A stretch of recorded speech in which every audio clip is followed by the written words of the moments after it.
জানুয়ারির দিন ছিল আর রমেশের পাশের বাড়িতে খুন হয়ে যায়। রমেশ তখন কেসটিকে তদন্ত করার জন্য সেখানে পৌঁছায়। তারপরে সে ডেড বডিটিকে সার্চ করে। ডেড বডিটিকে সার্চ করার পর আশেপাশের লোকেদেরকে জিজ্ঞাসাবাদ করে। তারা রমেশকে বলে তাদের সোনুর ওপর সন্দেহ আছে, সোনু এই খুনটা করতে পারে। রমেশ তখন সোনুর বাড়ি যায়। আজ সকালবেলা একটা খুন হয়েছে, তুমি কি খুনটির ব্যাপারে কিছু জানো? না স্যার, আমি তো অফিস গিয়েছিলাম আর অফিসে নিউ ইয়ার পার্টি সেলিব্রেশন করছিলাম। এই দেখেন আমার অফিসের ফটোটি। রমেশ তারপর ফটোটি ভালো করে দেখে আর বুঝতে পেরে যায় এখানে সোনু মিথ্যে কথা বলছে। বন্ধুরা তোমরা কি এবারে বলতে পারবে রমেশ কিভাবে বুঝতে পারলো যে সোনু মিথ্যে কথা বলছে? বন্ধুরা তোমরা একটু ফটোটি ভালো করে দেখে উত্তরটি কমেন্ট করে দাও।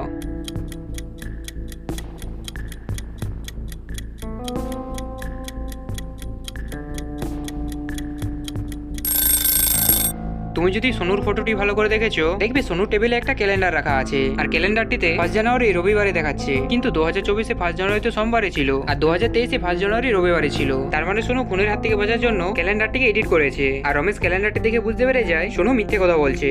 অনু একদিন সন্ধ্যাবেলায় রাস্তা দিয়ে হেঁটে হেঁটে বাড়ি যাচ্ছিল। রাস্তায় যেতে যেতে হঠাৎ একটা বাইকওয়ালা অনুর পেছন থেকে এসে অনুর ব্যাগটি হাত থেকে ছিনিয়ে নিয়ে পালিয়ে যায়। চোর চোর, আমার ব্যাগটা চুরি করে পালাচ্ছে, কেউ ওকে ধরো। চোরটি খুব স্পিডে বাইক চালিয়ে পালিয়ে যায়। অনু চোরটি পেছনেই দৌড়ায়। অনু দৌড়তে দৌড়তে একটা কলোনির সামনে এসে পৌঁছায়। চোরটি কলোনি কোন একটা বাড়িতে লুকিয়ে আছে আর অনুকে বাইরে থেকে দেখে বুঝতে হবে চোরটি কোন বাড়িতে লুকিয়ে আছে। আর যদি সে প্রতিটি বাড়ি সার্চ করে তাহলে চোরটি পালিয়ে যাবে। বন্ধুরা তোমরা কি অনু সাহায্য করতে পারবে চোরটিকে ধরতে? তাহলে তাড়াতাড়ি আমাদেরকে বাড়ির নাম্বারটি কমেন্ট করে জানাও।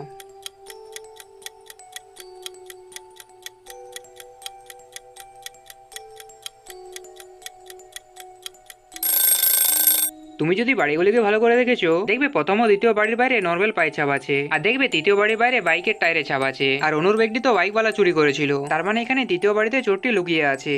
একদিন পুলিশ নদীর সামনে অনেকগুলি 2000-এর নোট পায়। নোটগুলিকে আগুন লাগিয়ে পোড়ানোর চেষ্টা করেছিল, কিন্তু নোটগুলিকে পোড়াতে পারেনি। পুলিশ তারপর দেখতে পায় সেখানে কতগুলি গাড়ির টায়ারের ছাপ আছে, তার মানে গাড়িতে করে টাকাগুলি নদীতে আনা হয়েছিল। পুলিশ তারপর আশেপাশে সার্চ করতে লাগে। সার্চ করতে করতে সে একটা ফার্মে চলে আসে। তারপরে সে দেখতে পায় সামনে 3টে ট্রাক দাঁড়িয়ে আছে। পুলিশ তারপর ট্রাকগুলিকে ভালো করে দেখে আর বুঝতে পেরে যায় কোন ট্রাকটি টাকাগুলিকে নদীতে নিয়ে গিয়েছিল। বন্ধুরা তোমরা কি ট্রাকগুলিকে দেখে ভালো করে বলতে পারবে কোন ট্রাকটি টাকাগুলিকে নিয়ে গিয়েছিল? বন্ধুরা তোমরা একটু বুদ্ধি কাটিয়ে উত্তরটি কমেন্ট করে দাও।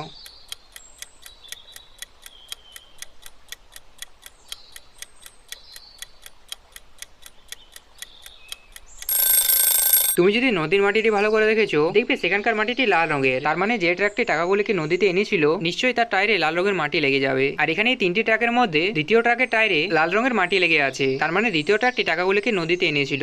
একদিন একটা বাড়িতে খুন হয়ে যায়। খুনটিকে তদন্ত করার জন্য পুলিশ সেখানে পৌঁছায়। তারপরে ডেড বডিটিকে ভালো করে সার্চ করে। শরীরে তো কোনো আঘাতের চিহ্ন নেই, গলায় শুধু কতগুলি আঙুলের ছাপ আছে, তার মানে কি গলা টিপে খুনটি করা হয়েছে। পুলিশ তারপর বাড়িটিকে সার্চ করতে লাগে। বাড়িটিকে সার্চ করতে করতে পুলিশ 3জন ভূতকে পায়। এখানে একটা খুন হয়েছে, তোদের মধ্যে কেউ খুনটা করেছিস নাকি? আমি কেন ফোন করতে যাবো? আমার না লাগে কিনে না লাগে জল দিস্তা। আমি 100 বছর ধরে পিরামিডে বন্দি ছিলাম, আমি তো কোনো খুনের ব্যাপারে জানি না। আজ আমার খিদে লাগেনি আর আমি বেকারণে কাউকে মারি না, আর ওই ছেলেটাকে কে মেরেছে আমি জানি না। পুলিশ 3টি ভূতের কথা শোনার পর বুঝে যায় 3টি ভূতের মধ্যে কোন ভূতটি খুনটা করেছে। বন্ধুরা তোমরা কি বুঝতে পারলে? তাহলে তাড়াতাড়ি আমাদেরকে কমেন্ট করে জানাও।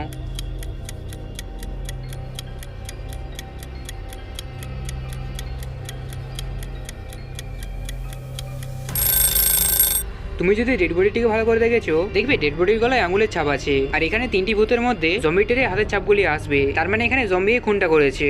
একদিন একটা চোর জেল থেকে পালিয়ে যায়। পুলিশ চোরটিকে ধরার জন্য তাকে ফলো করতে থাকে। চোরটি খুব স্পিডে দৌড়ে পালিয়ে যায়। পুলিশ চোরটি পেছনে দৌড়তে দৌড়তে বাজারে চলে আসে। পুলিশ বাজারটিকে দেখে বুঝতে পারছিল না চোরটি কোথায় লুকিয়ে আছে। পুলিশ তারপর চোরটিকে বাজারে খুঁজতে লাগে। চোরটিকে খুঁজতে খুঁজতে পুলিশের 3জনের উপরে সন্দেহ যায়। পুলিশের মনে হচ্ছিল এই 3জনের মধ্যে কেউ একজন হচ্ছে চোর। বন্ধুরা তোমরা কি 3জনকে দেখে বলতে পারবে এখানে এই 3জনের মধ্যে কে চোর হতে পারে? বন্ধুরা তোমরা একটু বুদ্ধি কাটিয়ে উত্তরটি কমেন্ট করে দাও।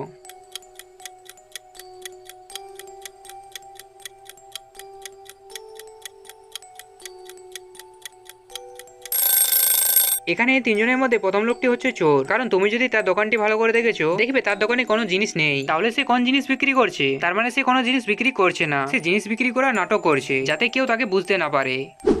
রোহন একদিন স্কুল থেকে বাড়ি যাচ্ছিল জঙ্গলের রাস্তা দিয়ে। সে রাস্তায় হেঁটে হেঁটে অনেকটা আগে চলে আসে। তারপরে সে বুঝতে পারে বাড়ির রাস্তাটি হারিয়ে ফেলেছে। আমি তো বাড়ির রাস্তাটি হারিয়ে ফেলেছি, এবারে আমি কিভাবে বাড়ি যাব? রোহন তারপর বাড়ির রাস্তাটি খুঁজতে লাগে। বাড়ির রাস্তাটি খুঁজতে খুঁজতে সে 3টি রাস্তা দেখতে পায়। 3টি রাস্তায় গুহার ভেতর দিয়ে যায়, কিন্তু 3টি রাস্তাতে একটা করে ফাঁদ পাতা ছিল। প্রথম রাস্তায় অনেকগুলি বিষধর সাপ ছিল, আর দ্বিতীয় রাস্তায় বাদুড় ছিল, আর তৃতীয় রাস্তায় একটা বাঘ ছিল। রোহনকে যদি বাড়ি যেতে হয় তাহলে এই 3টি রাস্তার মধ্যে একটি রাস্তা বেছে নিতে হবে। বন্ধুরা তোমরা কি বলতে পারবে রোহনকে এবারে কোন রাস্তাটি বেছে নিতে হবে? তোমাদের উত্তরটি আমাদেরকে কমেন্ট করে জানাও।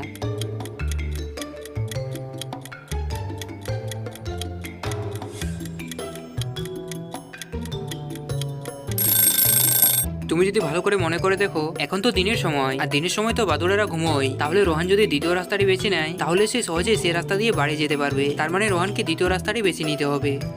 প্যানোরামা পার্কে একটা অনেক সুন্দর আর অনেক দামে একটা মূর্তি রাখা হয়েছিল। একদিন সকালবেলায় সেই মূর্তিটি চুরি হয়ে যায়। চুরিটা কিভাবে হয় কেউ বুঝতে পারছিল না। কিছুক্ষণ পরে রমেশ সেখানে পৌঁছায়, আর তার সামনে থাকা কিছু জনের উপরে সন্দেহ যায়। তার মনে হচ্ছিল এদের মধ্যে কেউ একজন মূর্তিটা চুরি করেছে। রমেশ তারপর তাদেরকে জিজ্ঞাসাবাদ করে, স্যার আমার অফিসে অনেক লেট হয়ে গিয়েছিল, স্যার আমি তো জানি না কোনো মূর্তি চুরির ব্যাপারে। স্যার আমি তো এক্ষুনি এসেছি, স্যার আমি তো কোনো চুরির ব্যাপারে জানি না। স্যার আমি আমার বয়ফ্রেন্ডের সাথে দেখা করতে এসেছিলাম, স্যার আমিও জানি না কোনো চুরির ব্যাপারে। রমেশ তিনজনের কথা শোনার পরে বুঝতে পেরে যায় এই তিনজনের মধ্যে কে চুরিটা করেছে। বন্ধুরা তোমরা কি বলতে পারবে এই তিনজনের মধ্যে কে মূর্তিটা চুরি করেছে? বন্ধুরা তোমরা একটু বুদ্ধি খাটিয়ে উত্তরটি কমেন্ট করে দাও।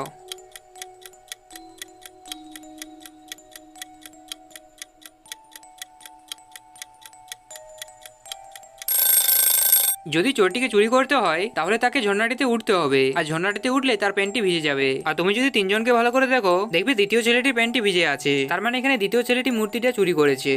কলকাতা শহরে অনেক চুরি হচ্ছিল। প্রতিদিন একটা না একটি ব্যাংকে চোরেরা চুরি করছিল। একদিন একটা ব্যাংকের ম্যানেজারকে কিডন্যাপ করে নেয়, আর ব্যাংকের সব টাকা চুরি করে পালিয়ে যায়। পুলিশ ব্যাংকের ম্যানেজারকে খুঁজছিল, কিন্তু তাকে খুঁজে পাচ্ছিল না। তখনই একটা পুলিশের কাছে কল আসে, আর ম্যানেজারের লোকেশনটি পেয়ে যায়। পুলিশ তখনই লোকেশনের দিকে বেরিয়ে যায়। কিছুক্ষণের মধ্যে সে সেখানে পৌঁছে যায়, আর দেখতে পায় ব্যাংকের ম্যানেজারকে চেয়ারের মধ্যে বেঁধে রাখা হয়েছে। তারপরে ম্যানেজার পুলিশকে বলে, স্যার চোরেরা আমাকে কিডন্যাপ করে আর ব্যাংকের সব টাকা চুরি করে পালিয়ে যায়। পুলিশের ম্যানেজারের কথা শোনার পর তার উপরে সন্দেহ যায়। বন্ধুরা তোমরা কি এবারে বলতে পারবে ব্যাংকের ম্যানেজার সত্য কথা বলেছে না মিথ্যে কথা বলেছে? বন্ধুরা তোমরা একটু বুদ্ধি খাটিয়ে উত্তরটি কমেন্ট করে দাও।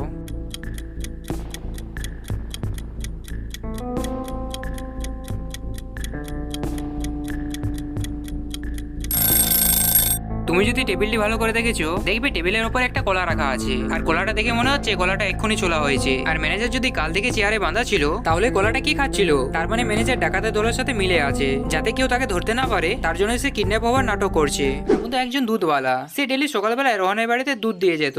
একদিন সকালবেলায় রামুদা রোহনের বাড়িতে দুধ দিতে আসে। তারপরে সে দরজার সামনে দুধটি নামিয়ে দেয়। তারপরে তার একটু সন্দেহ হয়। তারপরে সে রোহনের বাড়ির ভেতরে যায়। বাড়িটির ভিতরে ঢুকে দেখে রোহন মাটিতে পড়ে আছে, আর তাকে কে খুন করে দিয়েছে। রামুদা সেটা দেখে খুব ভয় পেয়ে যায়। তারপরে সে ইন্সপেক্টর রমেশকে কল করে দেয়। রমেশ সেখানে এসে ডেড বডিটিকে সার্চ করে। ডেড বডিটিকে সার্চ করার পরে জানতে পারে রোহনের যখন খুন হয়েছিল তখন বাড়িতে দুটি চাকর ছিল। রমেশ তখন তাদেরকে জিজ্ঞাসাবাদ করে, স্যার আমার ডেলি সবজি আনার কাজ। আমি ডেলি সকালবেলা সবজি এনে আর রোহনের বাড়িতে রেখে আমি বাড়ি চলে যাই। স্যার আমি জানি না খুনটা কিভাবে হয়েছে। স্যার রোহন আমাকে একদিন গোলাপ ফুল আনতে বলেছিল, আমি গোলাপ ফুল এনে আমি বাড়ি চলে যাই। তারপরে শুনি খুন হয়ে গিয়েছে। স্যার আমিও জানি না খুনটা কিভাবে হয়েছে। স্যার রোহনের বাড়িতে আমাকে ডেলি দুধ দিয়ে যেতে হয়। আমি প্রতিদিনের মতো দুধ দিয়ে বাড়ি চলে যাই। আজ সকালবেলায় যখন আমি দুধ দিতে আসি, দেখতে পাই রোহন বাবুর খুন হয়ে গিয়েছে। স্যার আমিও জানি না খুনটা কিভাবে হয়েছে। রমেশ তিনজনের কথা শোনার পর একটু বুদ্ধি খাটায়। তারপরে বুঝতে পেরে যায় এখানে খুনটা কে করেছে। বন্ধুরা তোমরা কি তিনজনের কথা শুনে বলতে পারবে এখানে তিনজনের মধ্যে কে খুনি? বন্ধুরা তোমরা একটু বুদ্ধি খাটিয়ে উত্তরটি কমেন্ট করে দাও।